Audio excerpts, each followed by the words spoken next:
Hello student, welcome to my YouTube channel. इस video में मैं क्लास 10th में real number board model question subjective question का solution करूंगा। पिछले वीडियो में क्वेश्चन नंबर 26 तक कर दिए थे, इसमें क्या है 27 है। देखो इसका हल क्या है। क्वेश्चन यूक्लिड विभाजकता एल्गोरिथम का प्रयोग कर 1651 तथा 2032 का मोसो निकाले। क्या निकालना है इसका? एचसीएफ। तो इसका रूल क्या बताए थे? बड़ी संख्या में छोटी संख्या से भाग देते जाएंगे। कब तक? जब तक शेषफल 0 नहीं आ जाएगा। अंतिम भाज्य उसका क्या होगा? एचसीएफ होगा। ये छोटा संख्या हुआ, ये कितना बाबू? बड़ा है ना। को बार में लगेगा? एक बार में। एक बार में लगा दो, ये लिखाएगा ना। 2 में से 1 घटेगा तो 1 बचेगा, और 3 में से 5 नहीं घटेगा तो 1 पैंचा लेगा तो 13। तो 13 में से 5 घटेगा तो कितना बचेगा? 8। अब ये तो 9 हो गया। 9 में से 6 घटेगा तो 3। ठीक है ना। 1 में से घट गया, 0 लिखा नहीं जाता कोई भी संख्या के आगे। ठीक है। अब को बार में लगेगा? 3 चौक 12, 3 5 15, 4 बार में लगेगा। 4 बार, 5 बार में ज्यादा हो जाएगा। 4 ठीक है। को बार में लगेगा? 4 बार में लगेगा। 4 बार में। को बार में लगेगा? 4 बार में।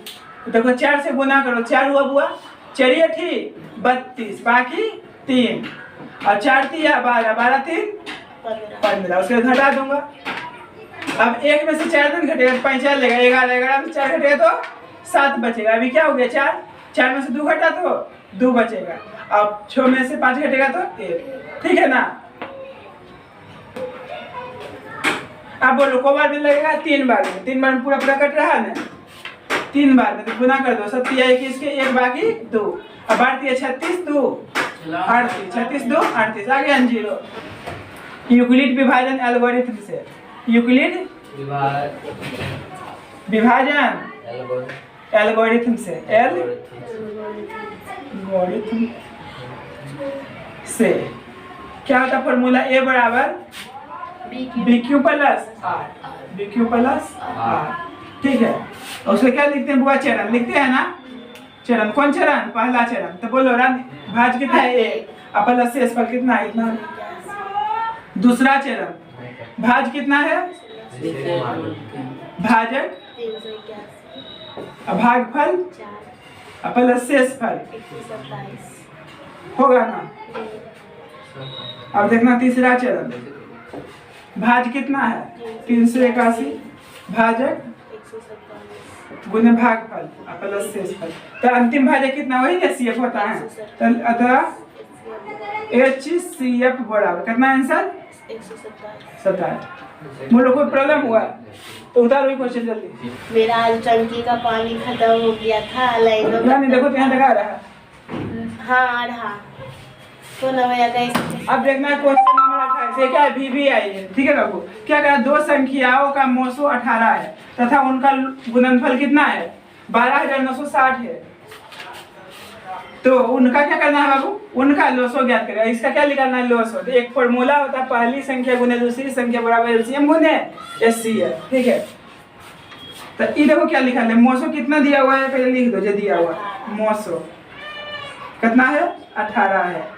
और उनका गुणनफल किसका? 2 संख्याओं का गुणनफल। यानी है गुणनफल दिया हुआ। तो बोलो पहली संख्या गुने दूसरी संख्या 960। और क्या दिया हुआ? उनका लोसो दिया हुआ इतना। लोसो कितना है? लोसो निकालना है। हाँ, लोसो बराबर 8, यानी लोसो हमको ज्ञात करना है। फिर से देखो क्वेश्चन सुना है ध्यान से। 2 संख्याओं का मोसो 18 है। ठीक है ना। तथा उन 2 संख्या की चर्चा हो रहा है। कौन संख्या का? 2 संख्या का। 2 संख्याओं का मोसो इतना है। ठीक है ना। तथा उनका गुणनफल, यानी 2 संख्या गुणनफल, यानी पहली संख्या गुने दूसरी संख्या का गुणनफल कितना दिया हुआ? 12960। तो उनका लोसो ज्ञात करें। एलसीएम हमको निकालना है। तो एक फॉर्मूला होता है पहली संख्या गुने दूसरी संख्या बराबर एलसीएम गुने एचसीएफ। तो लिखो पहली संख्या तो एलसीएम बोलो या लोसो बोलो, एक ही चीज है। कोई प्रॉब्लम नहीं इसे लिखा था। ठीक है। तो पहली संख्या गुने दूसरी संख्या, इसका गुणनफल कितना दिया हुआ है? बोलो बुआ 12960। फिर भी इसका मान दिया हुआ। अब देखो एलसीएम तो हमको निकालना है। एलसीएम निकालना है। एचसीएफ कितना दिया हुआ है? 18 है। क्या है? 18। ठीक है। तो हम बराबर तुम बराबर हम जानती हो ना। इतना बराबर इतना है तो इतना बराबर इतना लिख सकते हैं ना। तो इसको सरिया के लिख दो। एलसीएम गुने 18 बराबर कितना? 12960। कोई प्रॉब्लम है? तो हमको एलसीएम निकालना है। ठीक है। गुना उधर जाएगा तो भाग में। तो एलसीएम बराबर तो कितना होगा? 12960 अब बटा क्या 18, तो ये 18 से 100% कटेगा। 18 बचे 90, 18 को 78 से 28 से 26 से 26 से 3 में बचा, और 3 पर 36 हो गया, 18 दूना 36 आएगा ना इतना। यानी हमको एलसीएम कितना निकल गया, एलसीएम कितना निकल गया 720। ये क्या हो गया इसका आंसर। कोई प्रॉब्लम है तो इसमें यही फॉर्मूला याद रखना, पहली संख्या गुने दूसरी संख्या बराबर क्या होता है एलसीएम गुने एचसीएफ। कोई 3 चीज दे देगा तुमको, चौथा चीज पूछेगा, ठीक है ना, समझ गया, कोई प्रॉब्लम हुआ इसमें, ठीक है। तो ये फॉर्मूला याद रखना, पहली संख्या गुने दूसरी संख्या बराबर एलसीएम गुने एचसीएफ। पहली संख्या के भी लिख सकते हैं, दूसरी संख्या को भी, यानी ए गुने बी बराबर एलसीएम गुने एचसीएफ। तो हम फॉर्मूला जैसे लिख दिए, कोई प्रॉब्लम है, आगे बढ़ो ना। अभी क्या करना है, एचसीएफ निकालना है, यूक्लिड में से बन जाएगा, कि बना के दिखा दूं, एक ही तरह सब क्वेश्चन है ना। देखो इसका बनाता हूं, को बार में लगेगा, बोलो तो 3 बार में लगेगा ना, 3 बार, 3 दूना 6, 7 या 21 की एक बाकी 2, 3 दूना 6 2 8, उसको घटा देंगे। 12 में से 6 घटेगा 6 बचेगा, 2 में से 1 घटेगा तो 1 बचेगा, और 10 में से 2 8 घटेगा 2 बचेगा, बचेगा ना। अब बोलो बाबू को बार में लगेगा 1 बार, घटा दो, 12 में 6 घटेगा तो 6 बचेगा, 6 में से 1 घटेगा तो 5 बचेगा। बोलो को बार में लगेगा 3 बार, 6 दिया 18 काट, बाकी 1 5 15 16। अब घटा दो, 1 पैसा लेगा 16, 16 में से 8 घटेगा तो 8 बचेगा, ये 0 हो गया, 1 पैसा लेगा 10, 10 में से 6 घटेगा तो 4, ठीक है ना। अब बोलो को बार में, 1 बार में 48, देखो नहीं घटा, 1 पैसा लो, 16 में से 8 घटेगा तो 8 बचेगा। अब बोलो 8 का पावर पर 48 आएगा, 6 बार 6 घटा दो, आ गया शेष 0। उसके बाद क्या लिखेंगे, यूक्लिड विभाजन एल्गोरिथम से, बोलो यूक्लिड क्या लिखते हैं बुआ, चरण। तो चरण में पहला चरण, तो भाज कितना है बोलो, बोलोगी भाज कितना है बोलो तो बुआ, इतना है। अब भाज्य कितना है, इतना है ना। अब भागफल कितना है, 3 है। अब प्लस शेषफल कितना है देखो, तुम बोलना है करण, इसमें भाज कितना है, करण में हो तुम, भाजक है, अब उन्हें भागफल 1 है, अब प्लस शेषफल। आ रहा समझ में ना। इसमें बता भाजक कितना है बुआ, भाज कितना है 216 है ना, भाजक है 56, भागफल है 3, अब प्लस शेषफल कितना है 48 है। तो पूरा चौथा चरण। तो इसमें देखो भाज कितना 56 है, अब भाजक कितना 48 है, अब भागफल कितना है 1 है, और शेषफल कितना है 8 है। पांचवा चरण, भाज कितना है 48, भाजक 8, भागफल और शेषफल 0। तो अंतिम भाजक उसका एचसीएफ होगा। अंतिम भाजक क्या है बता दो, अंतिम भाजक 8, तो 8 इसका क्या हो गया एचसीएफ। बोलो इस सब क्वेश्चन में कोई दिक्कत नहीं, सब 10 क्वेश्चन बनाई होगी, बनाया है ना इसमें, आगे बढ़ो ना। अब देखो क्वेश्चन नंबर 30 को हल कर रहा हूँ, ठीक है। क्या करा, 2 संख्याओं का मोसो कितना है बाबू 23 है, तथा उनका लोसो कितना है 1449 है। यदि एक संख्या 161 है तो दूसरी संख्या ज्ञात कीजिए। तो फॉर्मूला क्या था, पहली संख्या गुने दूसरी संख्या बराबर एलसीएम गुने एचसीएफ। यानी पहली संख्या को ए, दूसरी संख्या को बी लिख सकते हैं, तुम्हारे मन पर डिपेंड है, ठीक है। देखो हल लिख दिए हैं, मोसो कितना दिया हुआ, मोसो मतलब क्या होता है एच सी एफ, कितना दिया हुआ है 23, और लोसो मतलब क्या हुआ है एलसीएफ कितना है 1449, और पहली संख्या का मतलब ए, दूसरी संख्या का मतलब बी। तो पहली संख्या का मान कितना दिया हुआ है 161, और दूसरी संख्या को निकालना है हमको। तो फॉर्मूला क्या होता है, ए गुने बी बराबर एलसीएम गुने एचसीएफ। देखो पिछले में भी लिखा था फॉर्मूला, उसको अंडरलाइन कर देना, कर दोगे ना, लिख देगी, क्योंकि फॉर्मूला पहली संख्या गुने दूसरी संख्या बराबर एलसीएम गुने एचसीएफ। ये फॉर्मूला याद रखना सदा के लिए, ठीक है। क्योंकि क्वेश्चन जो है ना टेस्ट में जो दिए हैं, एमसीक्यू में भी मिलेगा और सब्जेक्टिव में भी, ठीक है ना। यानी 15 नंबर इसी से मिल जाएगा तुमको, क्योंकि टोटल टेस्ट किसका ले रहा हूँ, रियल नंबर का।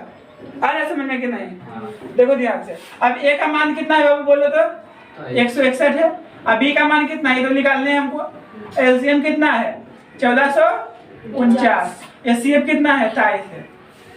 ई गुना में उधर जाएगा तो भाग जाएगा।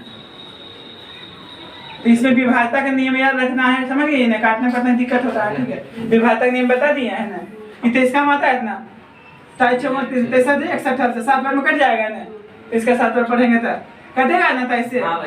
अभी काटो 7 से, 7 दूना 14, नहीं लग रहा है 0 और 7 49। अभी दूसरी संख्या क्या आ गया हमको 207, ये क्या हो गया हमको आंसर। ठीक है आगे बढ़ो ना। करे कि इतना एक अपरिमेय संख्या, ऐसा ऐसा क्वेश्चन कितना दे चुके हैं टेस्ट में। ठीक है सेठ, ऐसा तो फिक्स रहेगा क्वेश्चन, ध्यान से देखो इसका हल। अपोजिट मानेंगे ना, बोलो माना। देखो क्या लिखे बाबू, माना कि 5 प्लस रूट 3 एक क्या है परिमेय संख्या, अपोजिट मानना है, इसलिए 5 प्लस रूट 3 बराबर पी बटा क्यों, जहाँ क्यू इक्वल टू नॉट 0, अर्थात पी तथा क्यू का कोई भी बेनिस गुणनखंड नहीं है, इसलिए 5 प्लस रूट 3 बराबर पी बटा क्यू। तो बोले थे रूट वाला को बाएं तरफ रखना, बाकी को उस तरफ भेज देंगे। तो रूट 3 बराबर क्या होगा पी बटा क्यू, ये प्लस में इधर गया तो माइनस में। ठीक है तो रूट 3 बराबर, अब बोलो इसका नीचे कुछ नहीं है तो एक, कौन कट लहरिया क्रॉस करो, ऐसे बोला हमेशा करते हैं। तो पी होगा बुआ -5 क्यू, अपन क्या होगा क्यू हो गया। तो ये क्या है अपरिमेय संख्या, क्या है परिमेय संख्या, ध्यान लिखेंगे अपरिमेय संख्या बराबर अपरिमेय संख्या बराबर परिमेय संख्या, परिमेय संख्या। तो अपरिमेय संख्या बराबर परिमेय संख्या हो सकता है नहीं, क्या लिखेंगे यह संभव है, हमारा मानना गलत हुआ, इसलिए 5 प्लस रूट 3 क्या है अपरिमेय संख्या है, लास्ट में परिमेय लिख देंगे। ध्यान से क्या लिखे, यह संभव है, हमारा मानना गलत हुआ, इसलिए 5 प्लस रूट 3 क्या है अपरिमेय संख्या है। ठीक है कोई प्रॉब्लम है इसमें। देखो क्वेश्चन क्या है 32 नंबर, यूक्लिड के विभाजन एल्गोरिथम से 231 तथा 396 का मौसम निकाल ले। क्या निकालना है सीएफ, कौन विधि से, यूक्लिड विभाजन एल्गोरिथम से। ठीक है ना, देखो इसका हल सब में रूल वही है, को बार में लगेगा, एक बार में लगेगा ना, घटा दो 5 होगा, ये कितना होगा 6 होगा इतना। अब बोलो को बार में लगेगा, एक बार में। ठीक है 165 घटा दो, 1 5 चलेगा 11, 11 में से 5 घटेगा तो 6 बचेगा। ठीक है अब ये 6 होगा ना, बोलो को बार में, दो बार में, 6 दूना 12 के 2 बाकी 1, 6 दूना 12 1 13, घटा दो 3 होगा बुआ, ये घटा दो कितना होगा 3। अब बोलो को बार में, 2 बार में, पूरा पूरा कट गया, आ गया 0।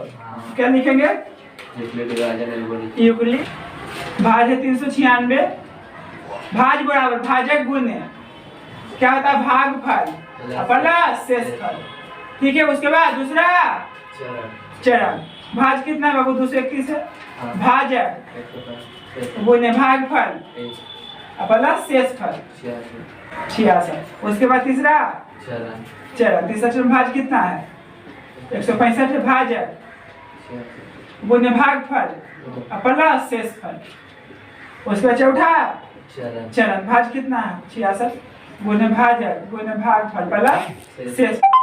अतः HCF बराबर, तो अंतिम भाजक कितना है 33। ये क्या हो गया इसका आंसर। कोई प्रॉब्लम है इस क्वेश्चन में। ठीक है नहीं बनेगा इसी तरह। देखो ये क्वेश्चन नंबर क्या है बाबू 34 से, भले बड़ा क्वेश्चन, इसका सॉल्यूशन क्या होगा पूरा हल क्या होगा देखना ध्यान से। 3 मापदंड 64 सेंटीमीटर 80 सेंटीमीटर तथा 96 सेंटीमीटर लंबाई के कपड़े की न्यूनतम लंबाई ज्ञात करे, कपड़े की न्यूनतम लंबाई ज्ञात करे, जिसे इन दंडों में से किसी का प्रयोग कर ठीक पूर्णांक संख्याओं में मापा जा सकता है। तो इसका क्या लिख लेगा एलसीएम की एचसीएफ बताओ। एलसीएम लिख लेगा। भाषा के आधार पर एलसीएम की पहचान बताए थे। जिस प्रकार के प्रश्न में छोटी से छोटी संख्या, न्यूनतम संख्या, कम से कम संख्या, एक साथ चलना बजना रुकना मिलना जलना इत्यादि का चर्चा हो तो हम क्या करेंगे एलसीएम निकालेंगे। यहाँ क्या है वो कैसे तुम धैर्य एलसीएम लिख लेगा। यहाँ क्या लिखा हुआ है न्यूनतम संख्या है ना, न्यूनतम लंबाई, न्यूनतम के लिए क्या करते हैं एलसीएम निकालते हैं। क्या करेंगे इसका एलसीएम लिख लेगा। एलसीएम निकालने आता है ना, एक के बाद लगा दो तो अलग अलग खंड करो, क्योंकि इसमें शर्त नहीं दिया हो कि ई विधि से निकाले, डायरेक्ट निकाल दो। ठीक है जितना शॉर्टकट में निकालेगा तो वो शॉर्टकट मेथड है। क्वेश्चन लगेगा बुआ दूसरा लग रहा आंसर पे, इसका आधा 32 होगा, इसका आधा 40 होगा, इसका आधा 48 होगा, फिर दूसरा लग रहा ना 16 होगा, 20 होगा, 24 होगा, ठीक है, फिर दूसरे लग रहा 8 होगा, 10 होगा और 12 होगा। फिर दूसरे लगेगा 4 होगा, 5 होगा और 6 होगा। फिर दूसरे लग रहा 2 होगा, 5 होगा और 3 होगा। अब नहीं लगेगा तो m बराबर तो क्या होगा बुआ 2 गुने 2 गुने 2 गुने 2 गुने 2 गुने 2 को बार डाले 2 7 बार 2 2 4 2 6 बार है 2 फिर 6 बार 2 अब 5 गुने 3। कोई प्रॉब्लम है यहाँ तक? 2 दूना 4 दूना 8 8 दूना 16 16 दूना 32 32 दूना 64। अब 64 गुने 15 ठीक है, कितना होगा 960। 960 आंसर। बोलो कोई समझने में प्रॉब्लम है तुम्हें बता दो, समझ गई ना? प्रॉब्लम। हाँ अपरिमेय संख्या क्या है? अपरिमेय संख्या। तो ऊपर तो नीचे सेम टू सेम होता है, बीच में लखली समाना लिख देता हूँ। क्या लिखेंगे? माना कि 1/2 परिमेय संख्या, इसलिए इतना बड़ा p बटे क्यों जहाँ q इक्वल टू नॉट 0 अर्थात p तथा q का कोई भी निष्गुणनखंड नहीं है। देखो क्या लिखे? माना कि 1/√2 एक परिमेय संख्या, इसलिए 1/√2 बड़ा p बटा q जहाँ q इक्वल टू नॉट 0 अर्थात p तथा q का कोई भी निष्गुणनखंड नहीं है। इतना सब में लिखते हैं ना, चाहे पहला चाहे दूसरा तीसरा चौथा कुछ भी रहे। अब देखो इसलिए 1/√2 बराबर p बटा q। ठीक है, अब क्या करेंगे? दोनों तरफ उलट देंगे, लिखेंगे दोनों तरफ पलटने पर। दोनों तरफ क्या करेंगे? पलट देंगे। तो देखो क्या लिखे? दोनों तरफ पलटने पर। तो इसको पलटेंगे क्या होगा? √2 बटा 1 नीचे नहीं लिखा था है, ये क्या होगा? q बटा p। तो जब भी ऐसा कंडीशन में रहेगा, मान लो यहाँ 1/√2 है, पूछ ले 1/5 तो क्या करेंगे? यहाँ क्या हो जाएगा? √5 हो जाएगा, होगा कि नहीं? तो इक्वल संख्या परिमेय संख्या ही परिमेय संख्या, तो लिख देंगे परिमेय संख्या बराबर परिमेय संख्या। तो देखो क्या लिखा है? परिमेय संख्या बराबर परिमेय संख्या। तो हो सकता है परिमेय संख्या बराबर परिमेय संख्या नहीं ना, तो क्या लिखेंगे? यह संभव है, तो हमारा मानना गलत हुआ, इसलिए 1/√2 क्या है? अपरिमेय संख्या है। क्या ठीक है, तो क्या लिखे? यह असंभव है, तो हमारा मानना गलत हुआ, इसलिए 1/√2 क्या है? अपरिमेय संख्या है। यानी ऊपर नीचे सब में सेम लिखते हैं, बीच में लगा सॉल्यूशन समझना। तो इसमें क्वेश्चन नहीं छूटेगा, ऐसा टाइप में कुछ भी रहेगा था परिमेय संख्या सिद्ध करने के लिए। देखो लास्ट क्वेश्चन है वो। अब देखो क्वेश्चन नंबर 36 क्या है? 3 पात्रों में 27 लीटर 36 लीटर तथा 72 लीटर दूध है। 72 लीटर दूध है, कौन सबसे बड़ी माप तीनों पात्रों के दूध को ठीक ठीक माप कर सकती है? माप कर सकती है। तो इसका क्या लिख लेगा बुआ? SCF। तो लिखाए थे भाषा के आधार पर SCF की पहचान। जिस प्रकार के प्रश्न में बड़ी से बड़ी संख्या, अधिकतम संख्या, अधिक से अधिक संख्या, समान या बराबर भागों में बांटने की चर्चा हो, तो क्या करेंगे? SCF निकालेंगे। यहाँ है ना बड़ी से बड़ी संख्या है ना, सबसे बड़ी माप तीनों पात्रों में, तो इसका क्या लिख लेगा? SCF। देखो इसका हल, तो 3 हुआ, इसको अलग अलग खंड कर दो। तो इसको क्या लिखेंगे? बोलो कौन सा लगा बुआ? 3 से लगा, 3 27, फिर 3 से लगा, क्या हो गया? 3। तो हमको 27 को क्या लिख सकते? तो 3 को बार आया है? 3 बार। उसी प्रकार देखो 36 से बुआ 3 से लगा दो, तो लगाओ कितना होगा बाबू? 18 होगा, फिर 2 से लगाओ 9 होगा, फिर 3 से लगाओ कितना होगा? 3 होगा ना। तो 36 को हम क्या लिखेंगे? 2 के पावर 2 गुने 3 के पावर 2। कोई प्रॉब्लम है समझने में? अब कितना है? 72 है, तो 2 से लगा दो, इसका था कितना होगा? 36, फिर 2 से लगा दो कितना होगा? 18, फिर 2 से लगा दो कितना होगा? 9, फिर 3 से लगा दो कितना होगा? 3। तो 72 को हम क्या लिखेंगे? 2 को बार है, 3 बार है, कितना? हमको क्या लिखना हुआ? SCF। तो SCF जो सभ्य में कॉमन रहेगा वही होगा। तो सभ्य में क्या मिला? 2 तो सभ्य में है नहीं, 3 सभ्य में है ना, तो 3 के पावर यहाँ 3 है, यहाँ 3 के पावर 2 है, यहाँ 3 के पावर 2 है। तो लिखा है SCF, यदि घात के रूप में रहेगा ना तो न्यूनतम घात SCF होता है। न्यूनतम घात देखना है, तो यहाँ 3 के घात क्या है? 3 है, यहाँ 3 के घात 2 है, यहाँ 3 के घात 2 है, तो न्यूनतम घात कितना है? 3 का 2 है ना, 2। तो क्या होगा? 3 के घात 2 बराबर 9। तो इसका आंसर क्या होगा बुआ? 9। बोलो समझने में कोई प्रॉब्लम है? उतार लो।